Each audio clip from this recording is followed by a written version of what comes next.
Moro, the Devourer of Worlds, was a great threat to Universe 7. However, with a lot of effort, Goku and his friends managed to defeat the terrible villain and bring peace to the universe again. That is, for a while. It was another ordinary training day on Beerus' planet for Goku and Vegeta, when suddenly the Grand Priest arrived on the planet and went to Whis, asking about the mortals he was currently training. Whis says that they have great potential, and someday they might even become gods of destruction. Then, the Grand Priest asks Whis to take his god of destruction and his 2 students to Zeno's palace in 5 hours. 5 hours later, Whis arrives at Zeno's palace and realizes that all the gods of destruction and creation and their angels were there. One thing they all had in common is that no one knew the reason for that sudden meeting. Suddenly, Iwan, the god of destruction from Universe 1, politely asks the reason for the meeting and why 2 mortals attended the meeting that was supposed to be for the gods. The Grand Priest replies that the meeting was to name a new god of destruction,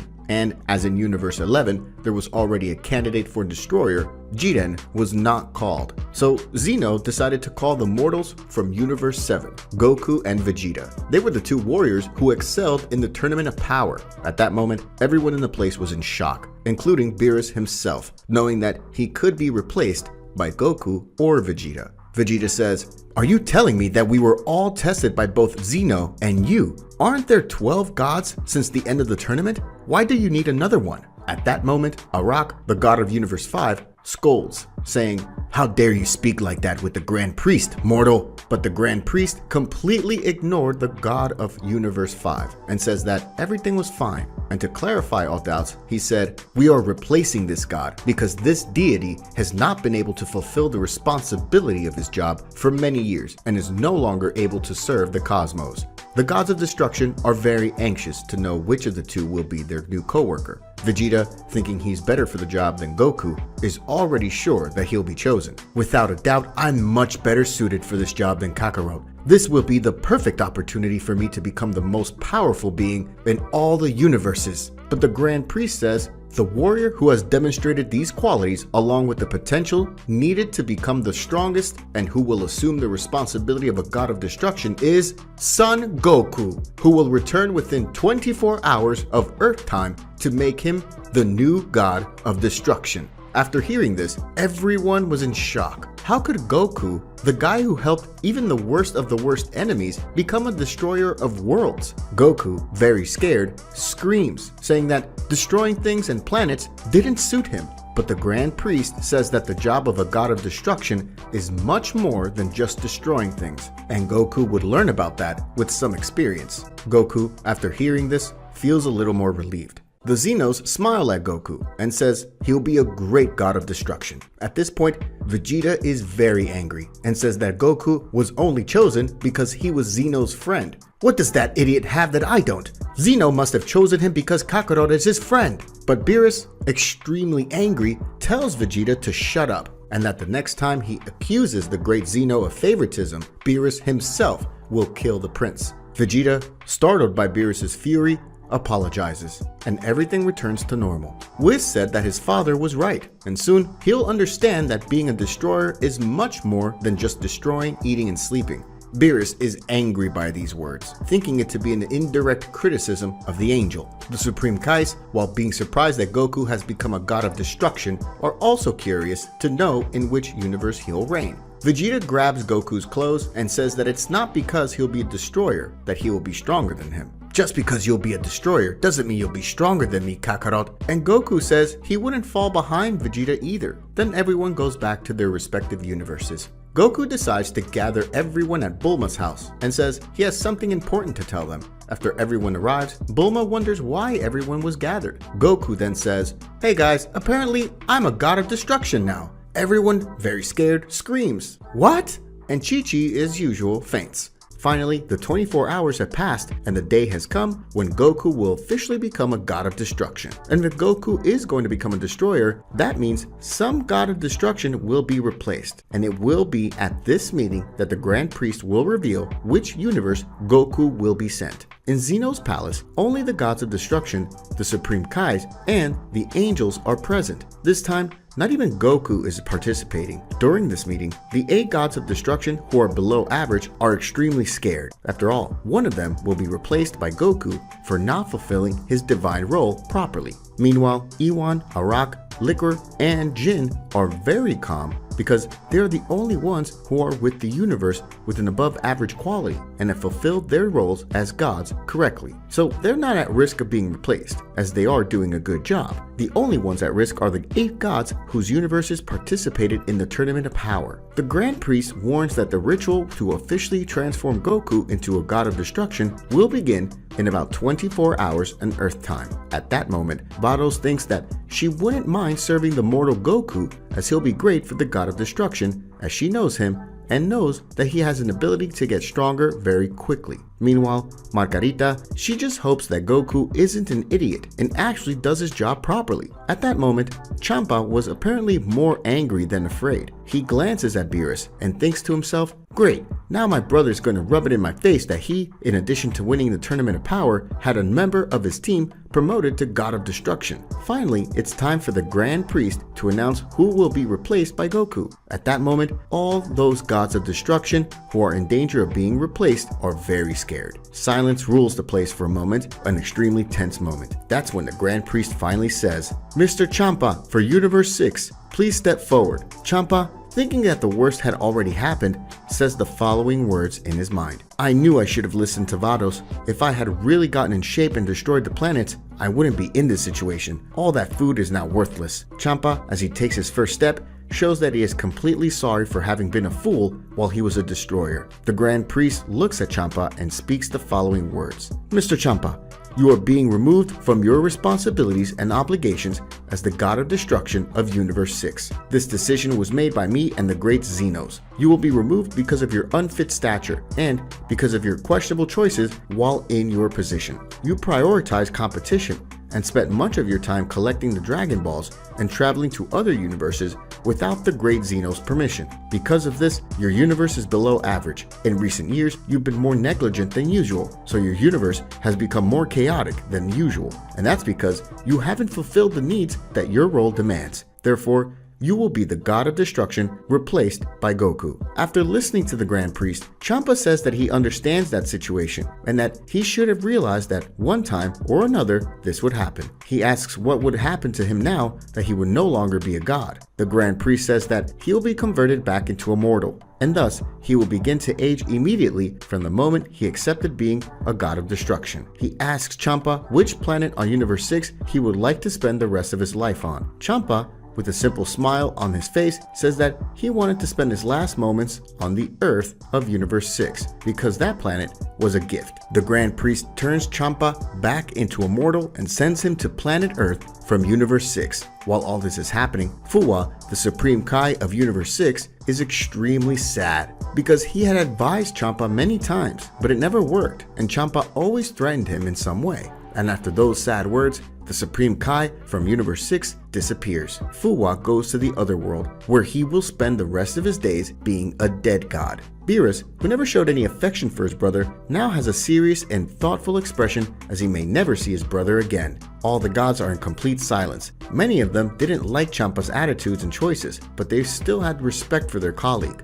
The Grand Priest says, I know this change is sad, but now let's move on to the new future for Universe 6. If there's going to be a new God of Destruction, this means that a new Supreme Kai needs to be chosen for the Kaiju tree so the life of Universe 6 can be kept in balance again. At this moment, the Xenos are very excited, saying that Goku will be a great God of Destruction. The Kaioshin's assistant from Universe 6 was pretty sad about what happened to Fuwa and Champa, but he's also excited about this new chapter of his universe, and now he would have to serve as new Supreme Kai, and he'll also have to serve the Destroyer, Goku. Meanwhile, Vados seems to be a little excited, as she finds it quite interesting to train a former student of her brother's. The Grand Priest ends that meeting by saying that within 24 hours, it was for everyone to gather there on Planet of Destruction from Universe 6, so that they could begin the ritual to officially transform Goku into a god of destruction. Then, within 24 hours, the ritual will then transform you into a god of destruction will take place. The Grand Priest sends all the gods to their respective universes.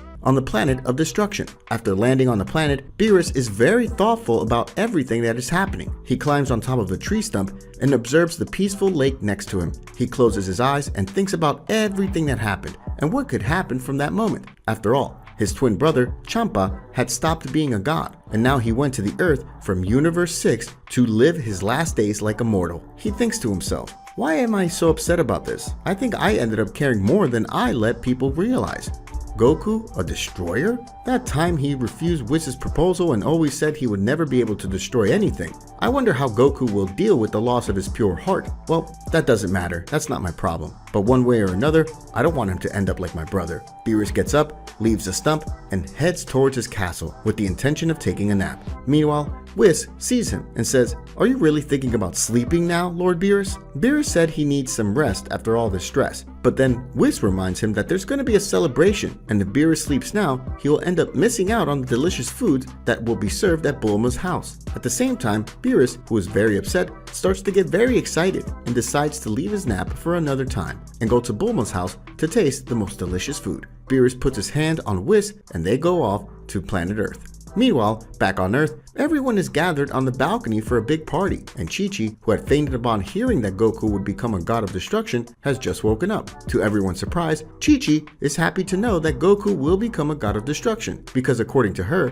Goku will finally have a real job. She knew that being a farmer didn't suit him, but now he would finally have a real job. Bulma, who is quite surprised by Chi-Chi's reaction, says that it's decided Goku will become a god of destruction, and they should celebrate. After saying that, Bulma tries her best not to look worried, but she is very worried because she knows that Goku will never be able to destroy anything. Trunks approaches Goku and says, you know that when you become a god, you're gonna have to destroy, right? Why did you take this job? Goku explains that he didn't have much choice, but when it comes time to destroy planets, he said he'll avoid it as much as possible. At this point, Goku remembers the words of the Grand Priest when he said that being a destroyer was much more than just destroying planets, and that he would understand that when he started training with an angel. Goku is very worried about all this, but he knows one thing, that he couldn't just say no to the Omni Kings, or he would put the entire universe at risk, even though he was Zeno's friend. He wonders which universe he'll be sent to, and also wonders if Beerus will allow him to make some visits to Universe 7 to visit his friends and family.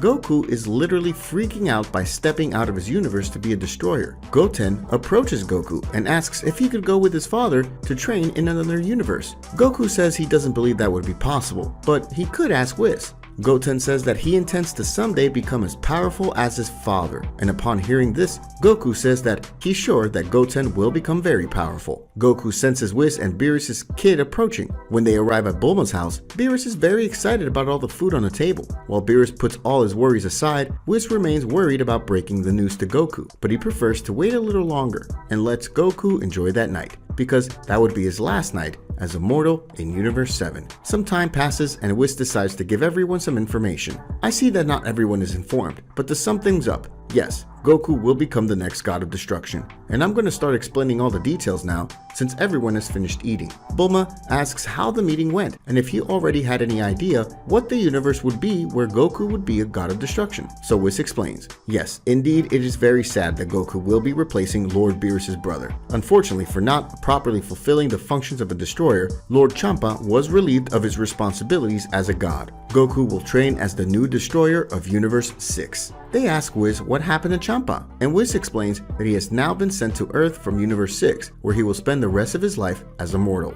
Tien, who is also there, asks Whis if Goku would work side by side with the Supreme Kai from Universe 6. Whis says yes, but it won't be the same Supreme Kai that they knew, as when the destroyer leaves his job, the Supreme Kai dies and is sent to the other world. Then, the universe remains in balance until the new god appears. Vegeta enters the conversation asking, so how are they going to choose another Supreme Kai? Who decides to answer this question is not Whis, but the Supreme Kai of Universe 7, Shin.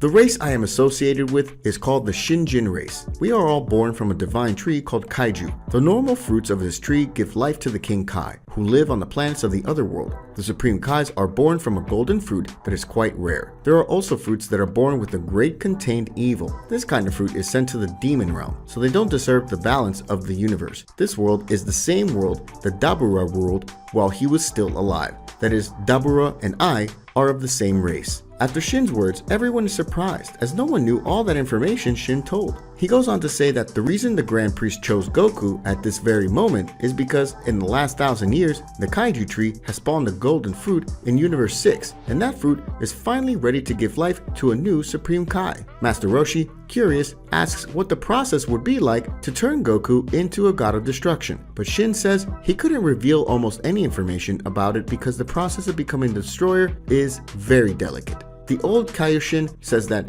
within 24 hours, Goku would become a true god of destruction, and that he had a little certainty that Goku would do a great job. Goku approaches Whis and asks the angel if he could visit his family from time to time in Universe 7. Whis says the following: "Unfortunately, you won't be able to do that until your training is complete. For you to visit your family, everything will depend on the speed at which you will progress, and this time, your training will be totally different. After all, you will be trained by my sister, who is much harder than I am. But when you finish your training as a god of destruction, I don't see a problem with you paying a little visit." A few hours later, it was finally time for Goku to say goodbye to his old friends. Whis approaches Goku and says, "Goku, are you ready?" Goku replies that yes, he was ready to leave. Goten holds back his tears and says that he'll miss his father a lot, and Goku says that soon, when he finishes his training, he'll be back to visit them. Goku decides to give Goten a little motivation by saying that when he gets back, he wants to test his son's power. Goten stops crying and gets really excited. He even calls Trunks to train with him in the gravity room. Vegeta looks at Goku and says, "Don't think it's over, Kakarot. I'll still be stronger than you, even if you're a deity now."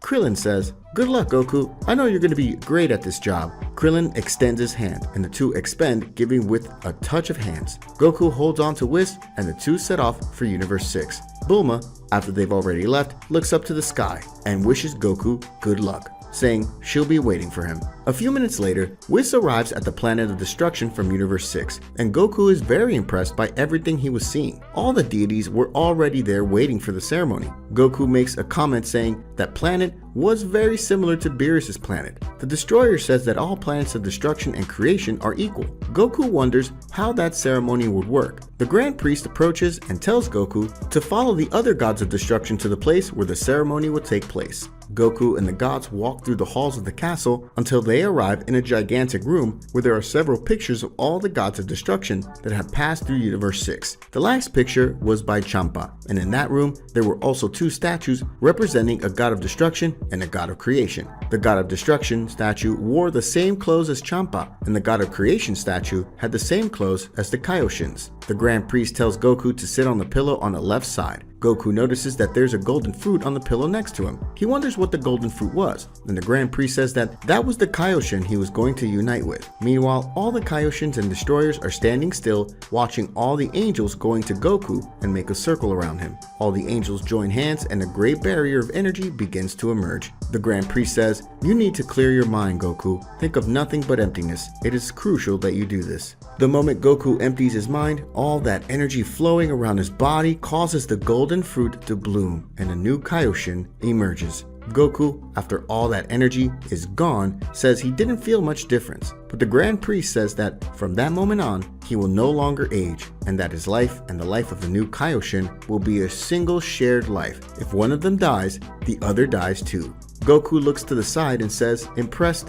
"Wow, I didn't know that Supreme Kais could be a girl." The Kaioshin on Goku's side says that normally Supreme Kais are genderless, but some can be born with feminine qualities. Then she introduces herself, claiming to be Liai. Vados approaches Goku and in a relaxed voice says that Goku looked much better in that costume than Champa, and only after that comment from Vados did Goku realize that he was wearing the clothes of a god of destruction. The Grand Priest says, Goku, the new god of destruction, and Lei, the new deity of creation, you are now united. You must work in harmony to maintain peace and balance in the universe. All the gods of creation and destruction are sent back to their respective universes. The only exceptions are Whis, Beerus, Shin, and the Elder Kai. After the ritual to turn Goku into a god of destruction, Whis asks the Saiyan if he feels anything different in his body. And he replies, Goku, not really. I feel like it's exactly the same as always, but I'm feeling a strange kind of energy inside of me. Then Whis explains what that energy was flowing through Goku's body. He says this is probably the energy of destruction starting to manifest. Now Goku, in addition to having the key of a god, also has the ability to use the energy of destruction. And he says that training and getting stronger will allow Goku to use much more of that energy. The new Supreme Kai, Lei, wonders what will happen to her. Who answers is the old Kai. He says that she'll be working and training with her assistant on her own planet. From today, she will have to learn and strengthen herself to ensure that Universe 6 is back in balance. As the other god of destruction, Champa didn't do a good job. He left everything a mess, and she, with Goku, have to fix it. Hearing this, Lei says goodbye to Goku and says that he can go visit her anytime. After saying that, she leaves with her assistant, going to the supreme planet of Universe 6 with her instant transmission. After that, Goku also says goodbye to Shin, the old Kai, Beerus, and Whis. Goku says that he'll get much stronger and will soon finish his training as a god of destruction, and when he does, he will challenge Beerus to a rematch. The destroyer of Universe 7 replies,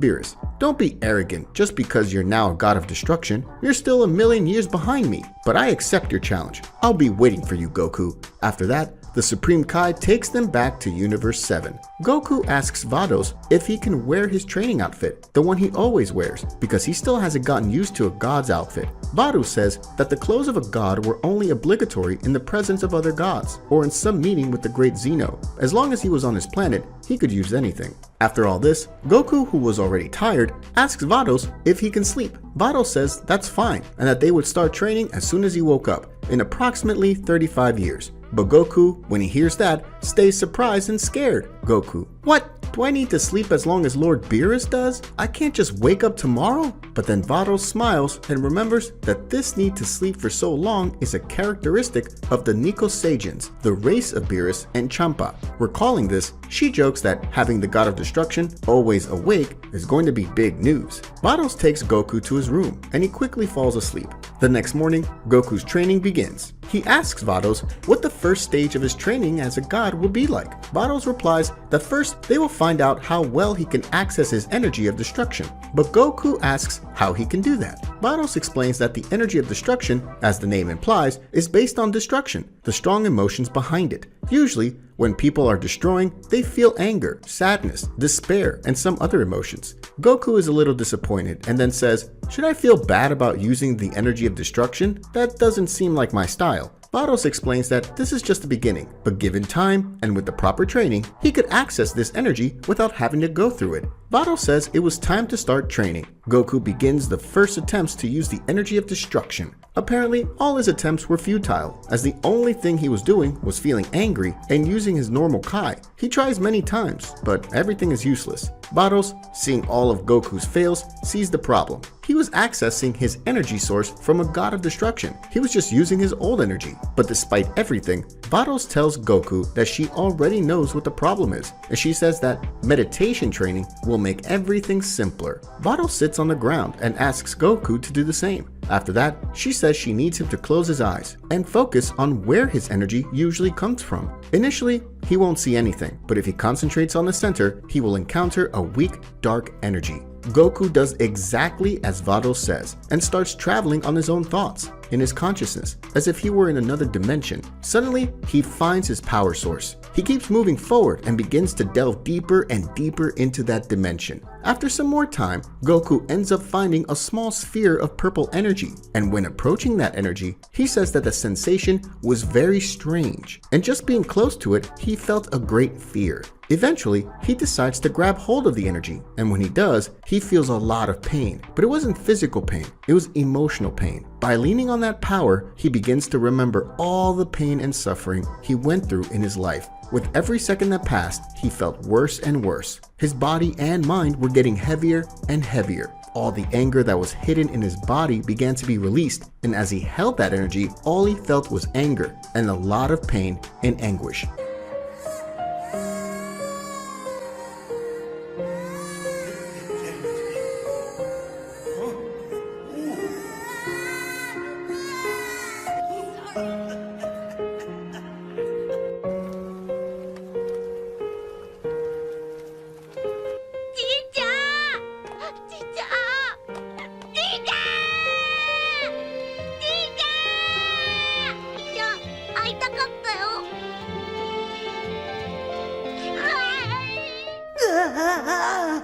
No, Krillin, I'm here! Wake up! He's gone. No, Frieza! Don't do it! Goku!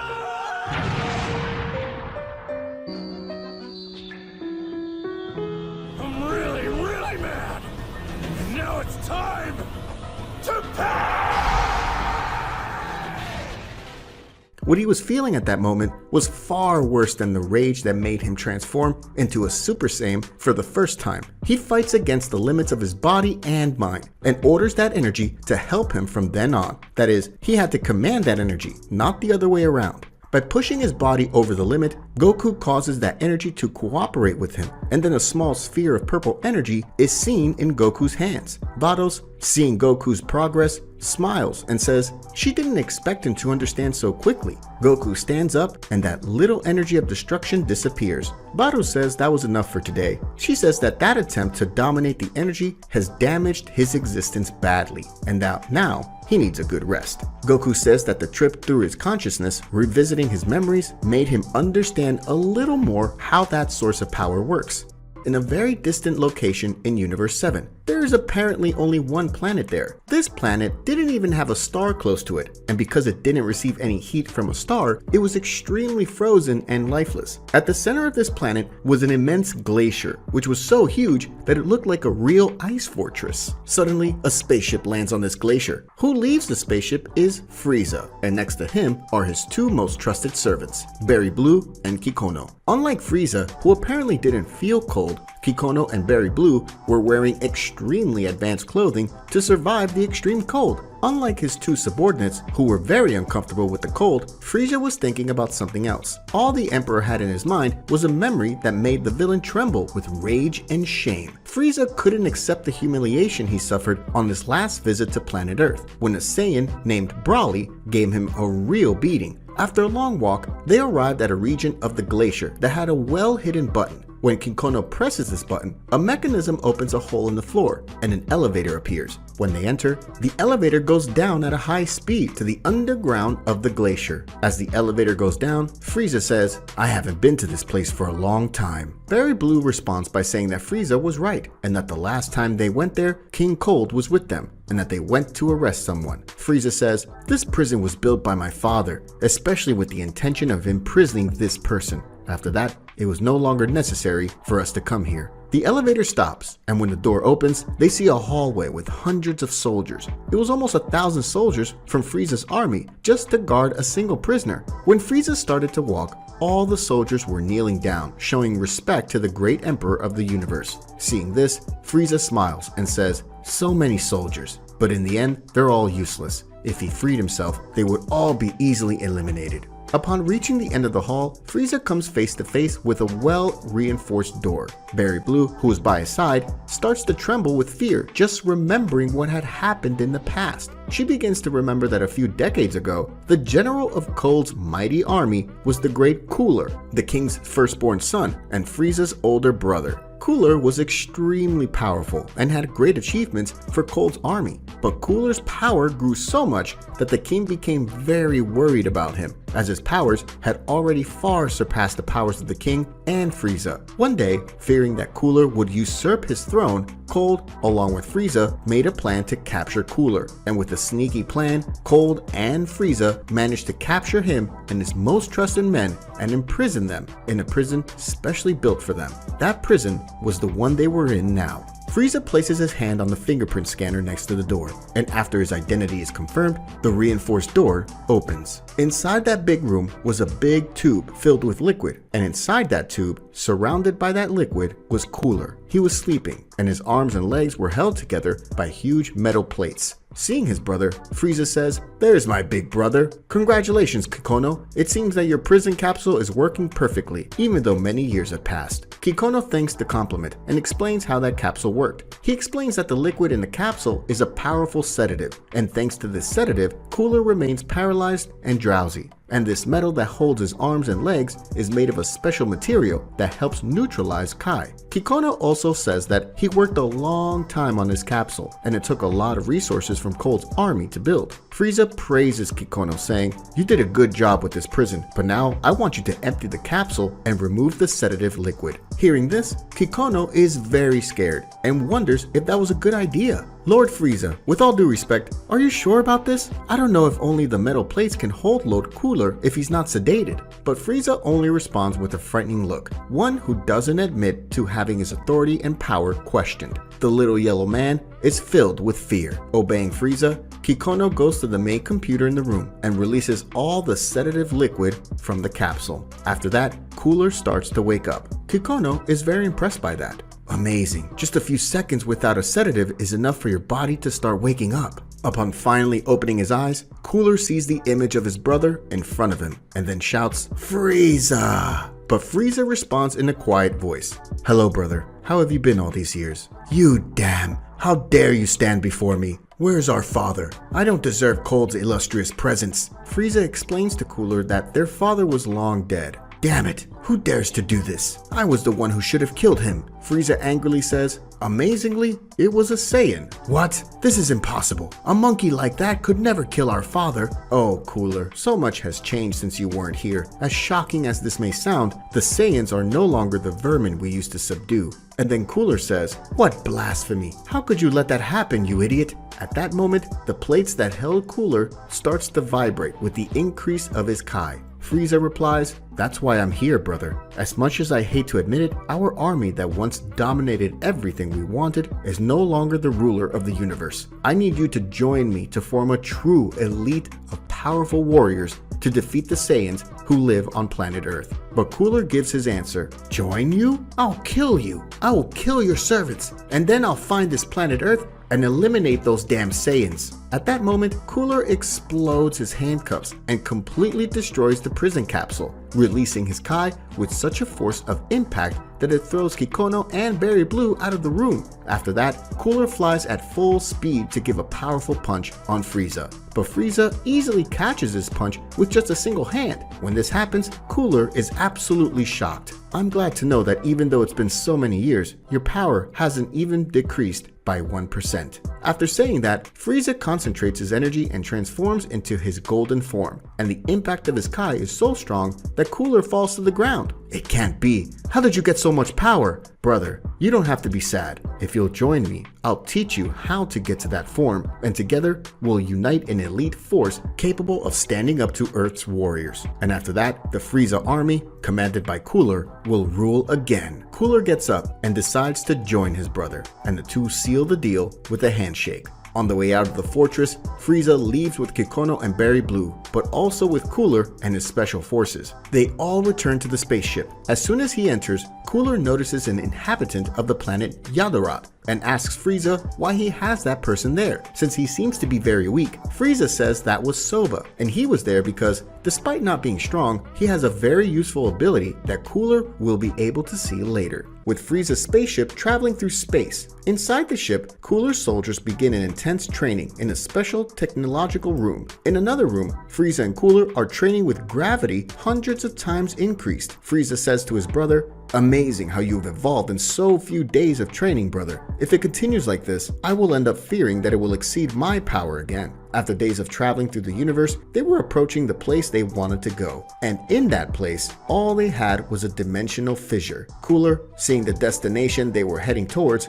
asks his brother, "I didn't know you knew people from other dimensions." "I didn't know, but thanks to the information that Barry Blue got from spies in my army spread across the universe, we managed to find a man named Zuno, an omniscient man who knows absolutely everything that happens in the universe. All I had to do was go up to him and threaten a little. So he told me everything I wanted to know. So I discovered the location of the strongest warriors in this universe." Hearing this, Cooler says, "I get it. Who shall we find now?" It's a demon named Janemba. According to what Zuno reported, Janemba is a being that has existed since beginning of time. Currently, this being is sealed in a deep sleep, but if he awakens, his power will be of great help to our army. According to Zuno, Janemba is a being as old and powerful as the demon Majin Buu himself. Majin Buu? You mean that Majin Buu our father always told us to avoid? That's right, my brother, but no need to worry. How are you so sure about that, Frieza? Did you face Majin Buu? It wasn't necessary, brother. The Saiyans from Earth defeated him before I came back to life. So if even those idiots defeated him, someone at Majin Buu's level is no threat to us. But at the same time,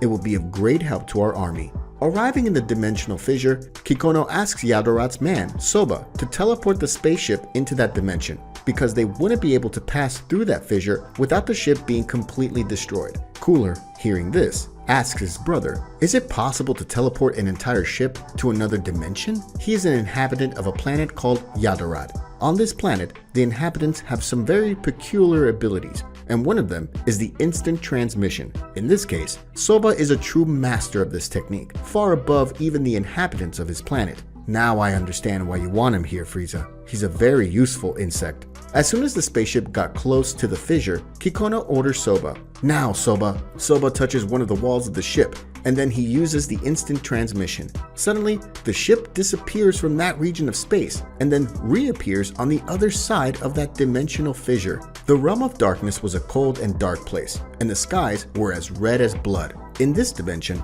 many dark creatures roamed through the sky and earth, and when they saw the strange ship flying over the sky, these creatures went towards it with a great desire for destruction. Kikono tells Frieza that they need people outside to protect the ship from the creatures. Cooler immediately offers to have his soldiers take care of it, and obeying Cooler's orders, the soldiers head outside the ship and begin to eliminate any approaching evil creatures. After a while of flying through the bloody sky of the realm of darkness, they finally find a great castle. The ship lands on top of this castle. Frieza, Cooler, and their special forces enter in the castle. On the way to the center of this castle, they are attacked by several demons that guard the place, but Cooler's 3 soldiers defeat them all with great ease. When they arrive in the main room, they notice a large capsule in the center of the room. The capsule was being guarded by 3 guards, who we later learn are called Sancho, Nikki, and Ginger. Sancho, seeing the invaders, says, "They're not the mages. We don't need to worry about them. We can go with all we got." At that moment, the 3 demons raise their powers to the maximum, and the whole place starts to shake. According to trackers from Cooler's Special Forces members, each guard has a power of around 500,000 units. Dor, one of the soldiers, says, "Amazing. If we hadn't trained our Lord Frieza's ship, we wouldn't stand a chance against them." The castle's guardians advance at incredible speed against the soldiers, but in an instant, Captain Salza, alone, beat all of them with his Kai blade. Seeing this, Cooler says very proudly, "Better give up. You can't against Cooler's special forces." The 3 guardians look at each other, as if planning something without even needing words. With a smile on their faces, the 3 become just a single warrior, making a kind of fusion that makes them a single warrior that much more powerful. The warrior says in a childish voice that doesn't suit his size, "Behold, the most powerful fusion ever. I am Genisho." At that moment, Cooler's soldiers, upon hearing Genisho's funny voice, start laughing. But everything changes when they try to measure the power of the demon. Laughter gives way to great fear. Genisho's fighting power was so great that it couldn't be measured by the trackers. The soldiers, even with fear, go all out against Genisho. And even with great teamwork, with very well synchronized blows, they couldn't do anything to hurt that monster. Seeing this, Cooler impatiently says, "Men, back off." The soldiers retreat to their leader's back. After that, Cooler looks at Genisho and says, "I'll only ask once. Better let us pass." But Genisho laughs at Cooler, making a mockery of his power. Cooler says it's a waste of time having to deal with that creature, but he had no choice. He stretches out his hands to Genisho and says, "Deadly paralysis." Suddenly, a wave of energy fired by Cooler hits Genisho. Upon being hit by that power, Genisho loses all his movements. Frieza smiles and walks slowly towards Genisho, then says to the Guardian, "There's nothing you can do against our forces. We don't need to solve everything with such violence. We didn't come here to attack you, but to free the creature that is inside that capsule." I don't understand. Why would anyone want to wake up one of the primordial beasts? It could mean the end of the entire universe. Why do you want to do this? Oh, you seem to know a lot about the creature in there. Tell me how I can free him. We're just second-tier guardians. We can't do that kind of thing. Before Genisho has finished speaking, Cooler fires a laser from his finger and kills the Guardian. Frieza gets very angry. "Why did you do that, my brother? He seemed to know a lot." "I'm tired of waiting. If we want information, it's better ask for that guy called Zuno who knows everything, don't you think?" "Alright." After all that, Frieza, Cooler, and the other soldiers return to the spaceship with the capsule. At this moment, there's sparring between Vados and Goku, in the same style which Whis trained Goku and Vegeta. At some point, Vados decides to stop training and say that they've been training for a month, and she sees he already started to master his power of destruction, so she thinks it's about time he knows his universe. Goku says, "Well, I'd like to visit planet Sadala, or maybe train a little with Hit." Vados replies saying they can pay a visit to the planet Sadala in the morning, but he shouldn't face Hit with all his power because that could end up destroying the entire universe. Hearing this, Goku made his decision. Then let's go to visit planet Sadala. I don't want to fight Hit if I can't use all my strength. The next morning, the two most powerful creatures in Universe 6 go to planet Sadala. About 27 minutes later, they finally arrived on the planet. Vados tells Goku that they now arrived and asks what he intends to do. Goku says, "While we're here, I'd like to visit Kaba. I'd also like to visit Kale and Caulifla." Vados says she believes that after Goku's teachings at the Tournament of Power about Saiyan's transformations, Miss Caulifla became Sadala's strongest Saiyan. While this was happening, on another part of the planets, Kaba, enjoying his day off, was training to become even more powerful. All he wanted was to be strong enough to fulfill the promise he made to his master Vegeta. He was training to become stronger than Vegeta himself. Kaba was flying above the mountains when he noticed that Vados and Goku were there. He quickly walks up to them and says, "Goku, what are you doing here with Miss Vados?" Goku says, "Mr. Champa wasn't doing a good job as God of Destruction, so I was chosen to be the new God of Destruction of this universe." "I see. So what are you doing here?" "I just finished my first month of training, so I wanted to see my universe, and especially the planet of the Saiyans. It would be an honor to show Sadala and introduce the king." Kaba asks Vados and Goku to follow him to the center of the planet. After a few minutes of walking, they arrived at a kind of large shopping center. Goku is amazed at the large amount of Saiyans in one place, and the more time passed, the closer they got to the castle. After a while of walking, they finally arrived at the castle. Arriving at the main gate, they encountered guards who were part of the Saiyan elite. The castle security seemed to be of high quality, seeming impossible for ordinary people to break into. Upon seeing Kaba, the guards show him a lot of respect, as Kaba was himself the captain of Sadala's elite forces. He's recognized for being the most powerful Saiyan in the king's army. Kaba, after talking to the guards, allowed him to enter the castle along with Goku and Vados. While they were walking, Kaba says, "Lord Goku, can I ask you a question? Why do you want to talk to the king so badly? I just want to know how strong the Saiyan king is. Count me in. There are currently only 3 survivors from the Saiyan homeworld of Universe 7. Knowing Goku's reason for meeting the king, Kaba is more relaxed. Walking through the interior of the castle, they finally arrived at the place where the king was. Kaba enters the king's throne room first, leaving Goku and Vados waiting outside. And as he enters, he bows to the king. The king rises from his throne and says,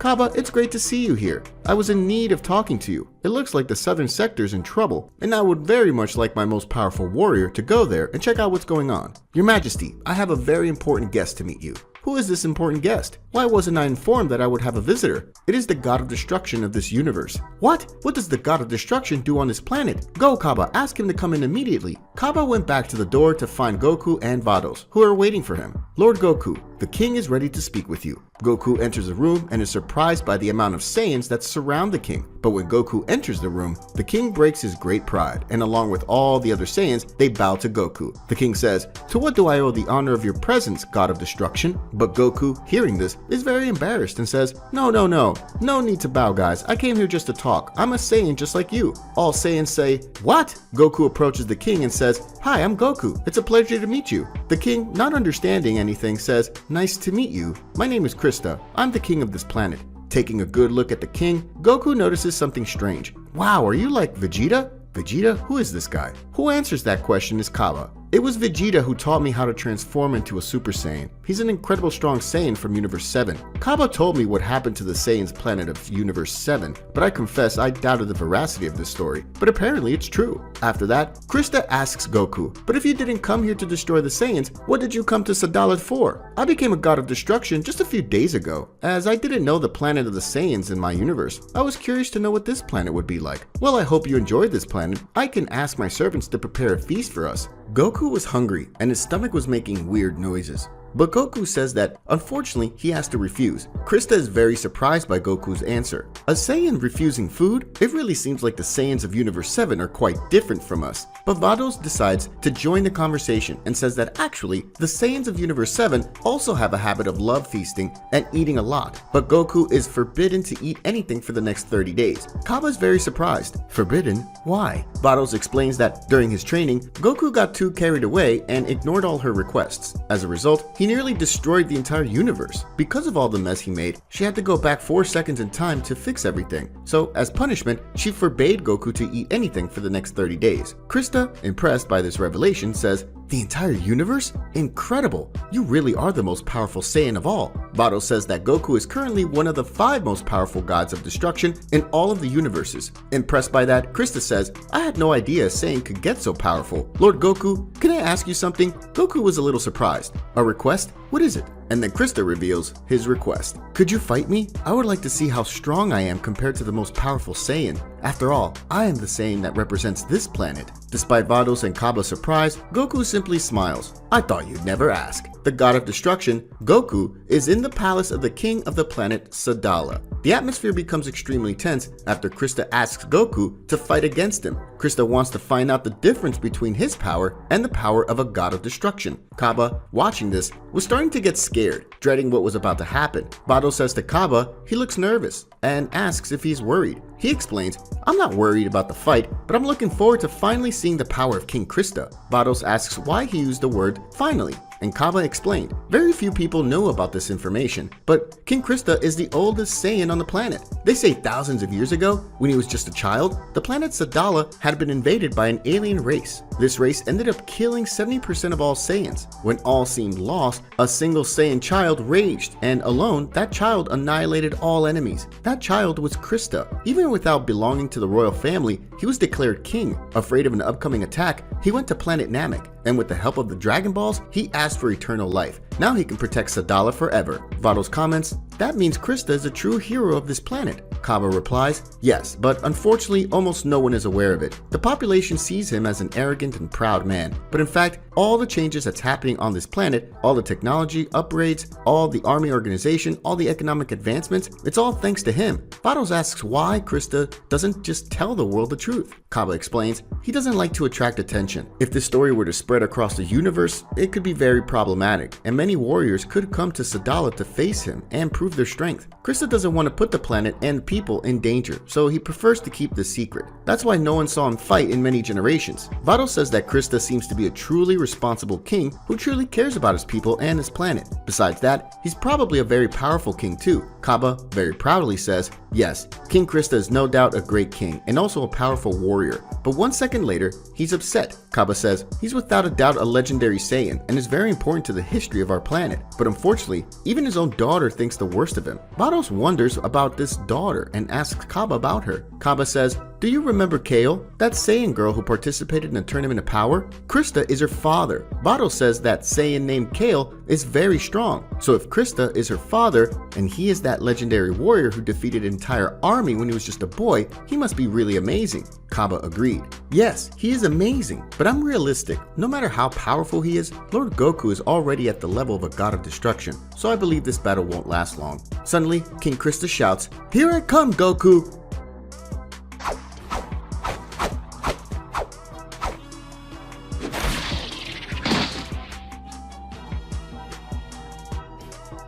Amazingly, the legendary King Krista was defeated with just a single blow. After this defeat of the king, even Kaba, who had already expected this result, was impressed. He says, This is unbelievable. Lord Goku's power is much higher than in the Tournament of Power. Vados, very proud, says that's obvious. After all, he's trained with her, and she is a much more interesting teacher than her brother. But she says that if that fight happened in the Tournament of Power, not even transformed into a Super Saiyan Goku would be able to win this fight. That affirmation surprises Kaba, who says, "Wow, this is amazing." King Krista, who was defeated, stands up and says, "Awesome, Goku, I didn't stand a chance. So this is the true power of a god of destruction? Or rather, so this is the potential of a Saiyan? Incredible, I never thought our race could reach this level." Goku, very excited, says, "You're very powerful, Mr. Krista. To tell you the truth, I noticed that you didn't use all your power in this fight, so I hope someday I can see everything you have." "So you noticed. You really are an interesting guy." Goku says goodbye to the king and asks Kaba where Caulifla was.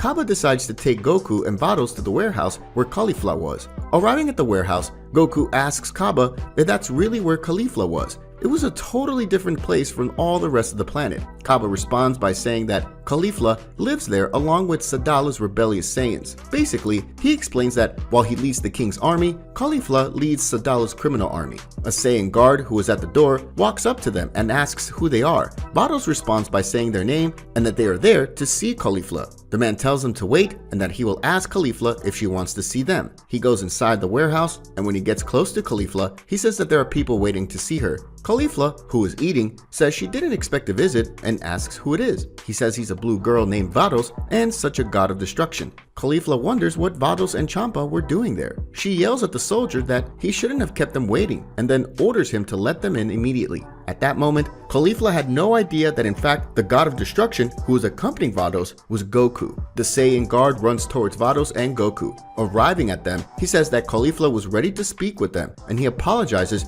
for keeping them waiting. But Goku says it's okay. Caulifla, seeing that someone was coming, starts to apologize with Vados and Champa and promises that she'll give that idiot guard a punishment. But who answers her is Goku. "It's okay, Caulifla, but my name isn't Champa." At that moment, Caulifla is absolutely shocked. Caulifla asks what Goku was doing there, and he explains that he was passing through the planet and thought about saying hi to her. Caulifla asks why Goku was wearing those weird clothes, and Vados explains that he's this universe's new god of destruction. This information leaves Caulifla very astonished, and she asks what happened to Champa. Goku says, "To be honest, I never wanted to become a god of destruction, but since I had no other choice, I had to replace Lord Champa. Apparently he wasn't doing a good job." Caulifla is strangely excited by that information and says that if Goku is a god now, he is certainly more powerful than when they fought in the Tournament of Power. Goku replies that yes, he has gotten stronger. Caulifla is very excited to see Goku's new power, so she asks Goku to face her right away. Goku says he doesn't think that's a good idea. Caulifla questions the reason for his negative answer and asks if he's scared. But Goku replies that he doesn't think it'll be a fair fight and that she still needs a lot of training to face him. Caulifla, very angry, tells him to repeat what he said. She transforms into Super Saiyan 2 and charges at Goku with all her strength. However, the Saiyan God, with extreme ease, dodges all her blows and without any effort, increases her ki a little and launches Caulifla to the back of that room. Caulifla gets up, startled by how easily Goku defeated her. She asks how he did that without even transforming into a Super Saiyan. Goku replies, "A lot has changed in the last few days, but let's just say I'm currently able to access the full power of Super Saiyan 3 without having to change my form. And to tell you the truth, it's much better that way, because that way I don't lose as much energy. Right now, I'm using the power of a Super Saiyan 3 without having to change my appearance. That's why I said it wouldn't be a fair fight. You can't even transform into Super Saiyan 3. Caulifla now insists that Goku teach her how to do this. Then Goku, to not deny directly, decides to make a deal with her. Goku says, "Let's do this. If you defeat me, I'll take you to train with me, and then I'll teach you everything I know." Goku says that because he knew Caulifla wouldn't ever be able to defeat him in that moment. But Caulifla, surprising him, was very excited about that proposal, and so she calls Kale. After a few moments, Kale arrives. Goku doesn't quite understand and asks Caulifla what she was planning. Caulifla replies that Goku didn't say any rules about defeating him, and then tells Kale that the time has come. After those words, they begin some strange moves. Goku is very scared to see what the two Saiyans were doing. What they were doing was the fusion dance. Seeing the new warrior that appeared before him, Goku asks how they learned that technique. The warrior explains that when they came back from the Tournament of Power, they wanted to be able to fuse whenever they wanted, but when they asked the Supreme Kai for Potara earrings, he denied it, saying those earrings were divine artifacts that couldn't be used that way. So they forced him to explain another way to make a fusion, and he explained about the Metamoru's race's home planet. Going there, they learned the Metamoru dance. After saying that, the warrior introduces herself, saying that she is neither Caulifla nor Kale, she is Kali, the most powerful warrior in the universe. Goku says that was amazing and that he never imagined that in that universe the Metamoru race would be alive, but he says that a promise is a promise and that she could attack him with all her might. Kali concentrates his energy, leaving Goku very scared. Goku says, "What? Don't tell me they can use the..." Right now, the entire planet of Sadala is shaking with a gigantic increase in Kali power. The power was so great that Vados had to protect Kaba and the other Saiyans on the ground with a force field. After focusing his energy, Kali shows off his new transformation, Super Saiyan 3. Goku is impressed by Kali's power level, but smiles and says he won't hold back either. Goku concentrates his energy to use his divine transformations, and at the exact moment that Goku would show his divine transformations, Vados lands a blow to Goku's neck, and the God of Destruction falls in a faint. Vados says she had warned Goku that he would not be able to use all his power before finishing his training, and for disobeying the rule, now Goku's punishment would be to go 3 months without eating. Kale, very upset, reverts to her normal form and asks Vados about her training. Vados replies that she'll be back soon to get them. She slams her staff twice in the ground and leaves the planet Sadala. Upon arriving in space, Vados asks Goku why he promised to train the girls. He says, "I believe those kids have enormous potential, and if they're trained correctly, they'll be able to get a lot stronger. I can't wait for that to happen." And finally, Goku remembers something and yells, "Miss Vados, I'm hungry!" After that, the episode goes to Universe 7. Frieza and Cooler finally arrived at Zuno's palace. Frieza says, "See brother, apparently this man doesn't want to tell us anything about these celestial mages, or how to wake up this beast. Want to do the honors?" Cooler says, "You can have the fun this time, Frieza." Alright. Faced with Frieza's threat, Zuno says, "Alright, I will answer all the questions that I've been asked. A long time ago, a group of very powerful mages appeared in our universe. This group introduced themselves as the 5 great celestial mages. They dominated very peculiar and dangerous spells. Their goal in this universe was to awaken Zarat, the supreme evil deity who had previously been sealed away by the power of the Super Dragon Balls, and had its power split and sealed into 5 super powerful beings called the 5 primal beasts. But before the mages could collect the energy needed to awaken Zarat, Universe 7's first god of destruction sacrificed his life to ensure they couldn't do that by sealing them away. But Zuno interrupts his speech when he notices something, and then he says, "But now the celestial mages are alive. How is this possible?" In a very distant place in the universe, a strange voice says, "How did someone manage to discover us? Didn't you say we were invisible? You are incompetent. You can't even hide your presence. Now we're screwed. Our plan is over again, and it's your fault." There are some other strange people gathered there. Among them, a strange man with wings responds to the man who is complaining. "Calm down, Zorky. It wasn't the gods who found us, so our plane is still safe. The one who found us was a mortal named Zuno, who knows a lot about us. Look how funny this is. Janemba is with them. This is dangerous for our planet. Tyra, finish him off."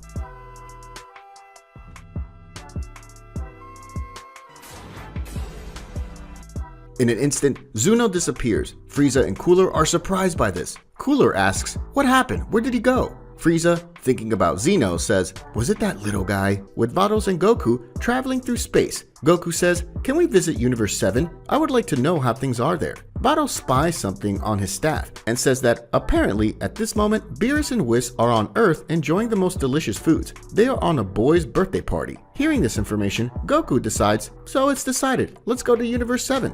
Planet Earth, Universe 7. All the Z-Warriors and their friends are gathered at Capsule Corporation for Trunks' birthday. Everyone is sitting around a table eating very delicious food. Everyone is silently enjoying their food when suddenly Goku and Vados enter Universe 7. Vados warns Whis that they are arriving on Earth. Whis immediately warns Beerus and everyone at the party about Goku's arrival. A few minutes later, Goku and Vados finally arrive in Earth's solar system. When this happens, Vegeta and Beerus feel a very powerful ki approaching. Vegeta says, "Kakarot is coming." Everyone in the place is excited for Goku's arrival on planet Earth, but something was apparently different with him. he was more serious than usual. Bulma, noticing something different about Goku, goes to him and asks if he's okay, but the one who responds is Vados, saying they needn't worry, Goku is fine. But Whis, more perceptive than anyone, realizes what was happening and tells Goku that he has already had access to his power of destruction, which is confirmed by Vados, and she said that he only needed a few hours of training for this, which makes Beerus completely surprised and scared. He says, "You did what?"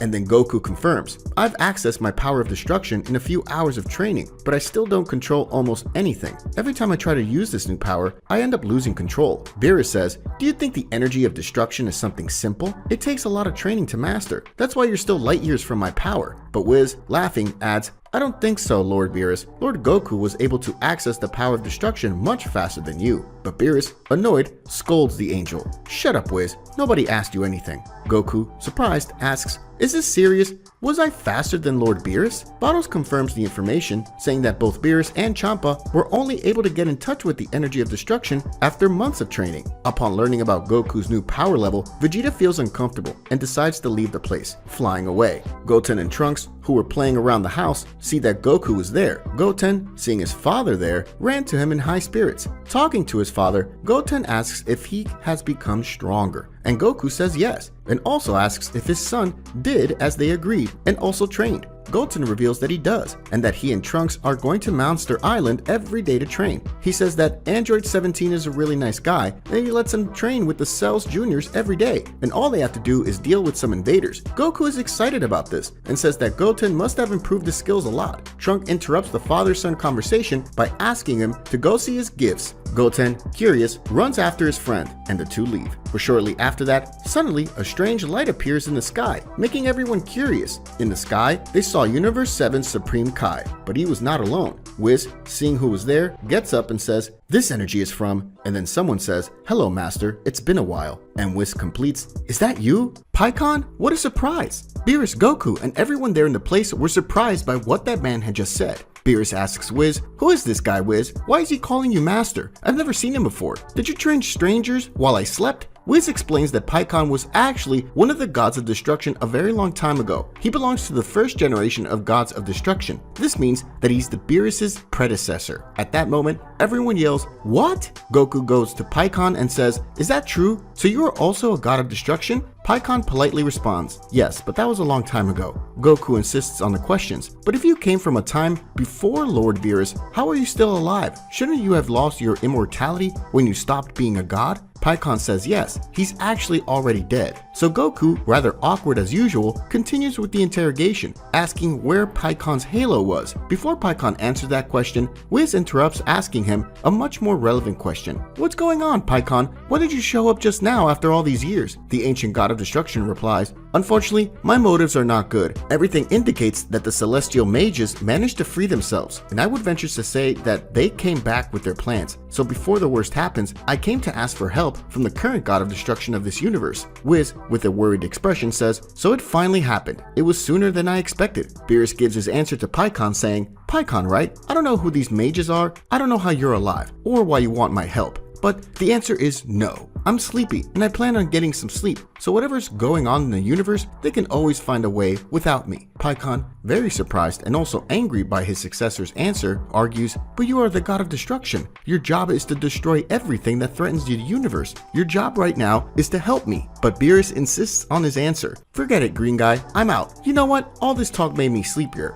After defending his position in this discussion, Beerus turns to Whis and calls out to him, "Whis, let's go." Whis, seeing that Beerus was determined to not get involved, touches his staff to the ground and leads them away. Clearly very frustrated, Pycon grumbles, "Without help, I won't be able to stop the multiversal apocalypse. No doubt it will be the end of it all." Goku, interested in the matter, asks, "What do you mean by that?" But the one who explains it to him is Vados, saying that a long time ago, very close to the time of creation of everything, Pycon was the most powerful god of destruction among all the universes, but not even he was able to defeat the celestial mages. Goku asks who these people called celestial mages are. This time, Pycon explained. Celestial mages are gods from another realm. They've been around since before the creation of universes. They're extremely powerful. Piccolo, who was there listening to everything, comments, "For a god of destruction, you're too scared of these guys. Are they that strong?" The ancient destroyer answers, "For you to understand, if one of them was participating in the tournament of power, the tournament would certainly have ended in a few minutes. But the worst is not the mages, but their plan." Goku asks what their plan is. Pycon explains that before the universes were created, the celestial mages lived in another realm. In that place, there was an extremely powerful being called Zarat, who was a supreme deity in that place. But when the universes were created, Zarat came to this realm and tried to take control of everything. Being a creature from another realm, Zeno's powers did not affect Zarat, so it was necessary for the dragon god to be summoned, and with the help of the Dragon Balls, Zarat was trapped in a deep sleep forever. After that, Zarat's chief servants, the 5 great celestial mages, came to this realm with the aim of bringing their lord back. To do this, they needed a massive amount of energy, but in that era, he, Pycon, managed to stop their plan by sacrificing his life. But it looks like they're back. Goku, startled, asks if Zarat is that powerful. For example, Pycon claims that not even Whis could defeat him, and if Zarat wakes up from his sleep, all the universes will be in danger. Piccolo comments that this looks like a big nightmare. Pycon said that was the reason he asked the current god of destruction for help. He says that last time he was lucky to stop the 5 mages, but this time they can't risk that much. But it seems the current god of destruction doesn't care at all. Bulma, who is there as well, asks why the mages haven't acted if they are free, and why they haven't woken Zarat yet. Shin replies to her, "Miss Bulma, from what Pycon explained to me, when Zarat was defeated, he had his energy split into 5 parts. Each of these parts created a new life form with reduced power. Luckily, the 5 beasts are still in deep sleep. Each of these beasts were sent to a different universe where they could never be found, and the most amazing thing about it all is that one of these beasts was Majin Buu." Piccolo, understanding that concept very well, adds in the explanation, "I think I understand perfectly. Some time ago, Kami-sama, to become God on Earth, had to expel the evil that was present in his heart. This gave life to Piccolo Daimao. As we became 2, our power was reduced. But when we merged again, our power reached a completely different level. It seems the same thing applies in this situation. The difference is that Zarat had its power divided into 5 parts, and if there is a new union of these 5 parts, Zarat will return with full power." Pycon completely approves of Piccolo's explanation. "Exactly, that's why I decided to spread the beasts in different universes, so that it would be impossible to bring this monster back to life. But somehow, the seal of the celestial mages ended up being broken, and ever since then, the mages have been searching for these beasts. For a while, we didn't have information about them, but we do know that they recently used their powers to erase a mortal from this universe. Everything indicates that they will soon go after a mortal named Frieza, an inhabitant of this universe." Goku asks why they would go after Frieza. Pycon replies that Frieza is in possession of one of Zarat's parts, and the mages are no doubt aware of this and will soon go after him. Piccolo suggests they go to Frieza and get this beast from him. Bulma agrees and says that if they collected these beasts before the mages, they would have the upper hand. And it also says that if the Supreme Kai is right, they already have Majin Buu on their side. Goku says, "Supreme Kai, you better stay here. If something happens to you, Lord Beerus could die too, and that would be a big problem. Please let me take Pycon to Frieza." Vados reminds Goku that they have a time limit to stay in this universe. The Destroyer guarantees that he will return before the time is up. After saying that, Goku concentrates and locates Frieza's key. After finding the villain, he teleports with Pycon. Arriving at Frieza's location, Goku discovers that he was not alone, because along with him was another person with a very similar energy and appearance. Goku yells, "Frieza!" Frieza, without even having to look, recognizes that it was Goku screaming his name. Frieza says, "See if it's not Son Goku. Glad you saved myself the trouble of going to that disgusting planet after you." But when looking at Goku, Frieza completely undoes his carefree posture and yells, "What? Is he now a god of destruction?" But Pycon, uninterested in their personal rivalry, says, "So you're Frieza. Now I understand how Nikki, Ginger, and Sancho were defeated. You are not an ordinary person." Confused, Frieza asks who he was, and if he was a Namekian. Pycon responds by saying his name, and that he was the boss of those Frieza killed in the demon realm. Frieza, with much disrespect, said that those guys were useless, so if Pycon was their leader, he is just a green worm. Goku asks Pycon to leave Frieza in his charge, as he has faced Frieza a few times before and knows his fighting style. After hearing Goku saying that, Frieza tells Cooler it's time to use that thing. Cooler tells his brother not to order him around, but ironically, he does as his brother ordered, saying he wanted to have fun. Cooler, after concentrating his power, reveals his newest transformation, the Golden Cooler. Goku notes that Cooler is even stronger than Frieza, and this is going to be very interesting. Cooler says, "With that power, I don't care if you're a Saiyan or a god. I'll crush you like a worm."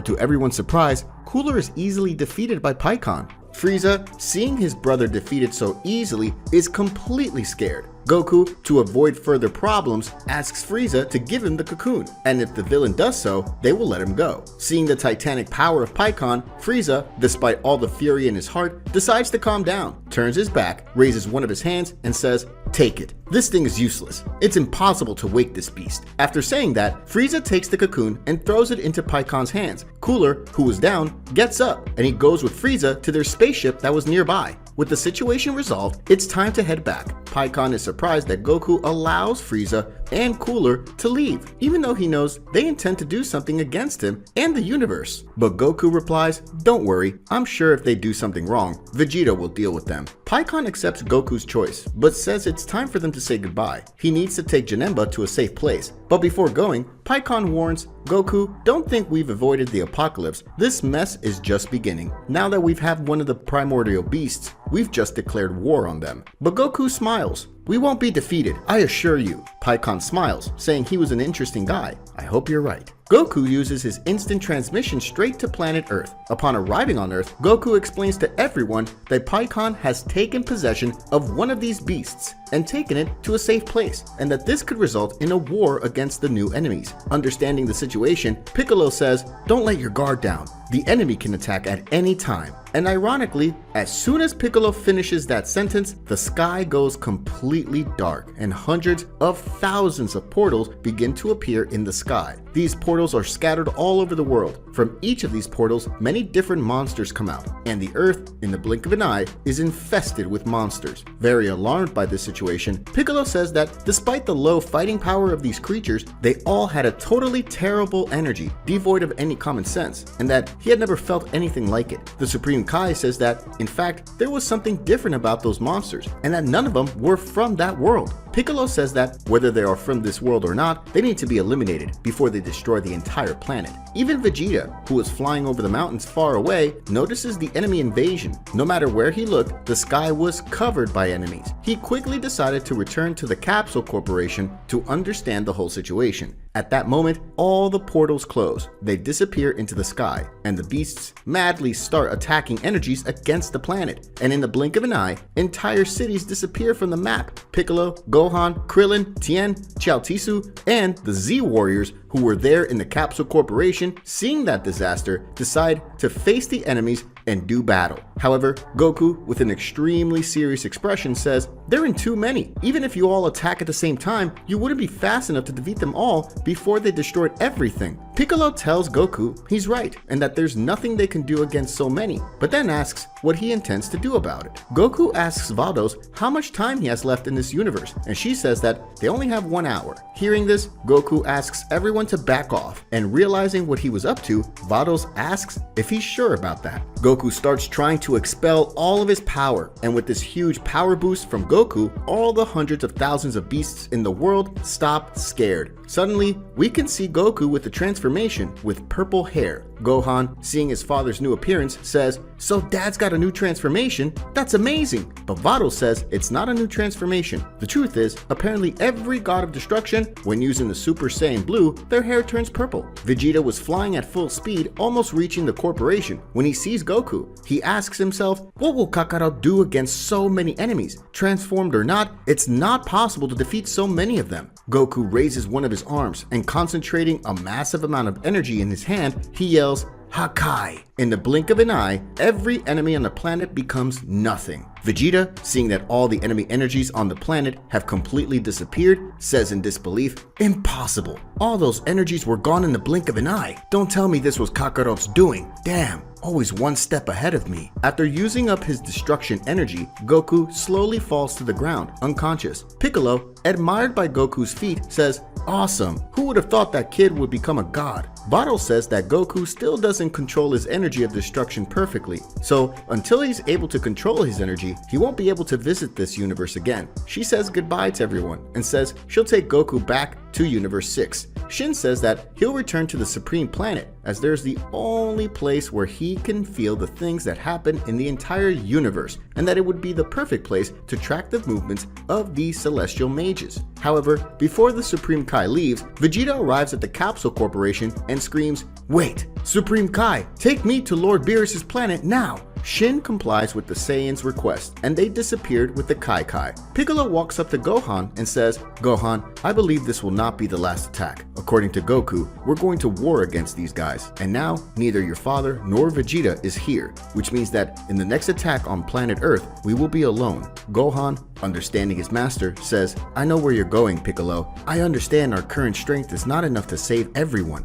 This invasion made me realize how dependent we are on my father, and now he doesn't belong this universe anymore." Proud of his disciple, Piccolo smiles and says, "That was exactly the answer I wanted to hear, so we can't waste time. Let's start our training." All the other warriors in the place say they won't stand still either. That is, they will also start hard training. In an extremely distant place in the universe, the Celestial Mages discover about the events in Earth. One of them says, "This place called Earth, among the 28 planets with life in this universe, has so far been the only one that has managed to give us a counterattack." Another mage replies, "So, we already have a perfect place to start our plan. Send the Elite 16 immediately to that planet." The episode ends with Odisu, one of the members of the mages, asking to send an elite group of soldiers to planet Earth.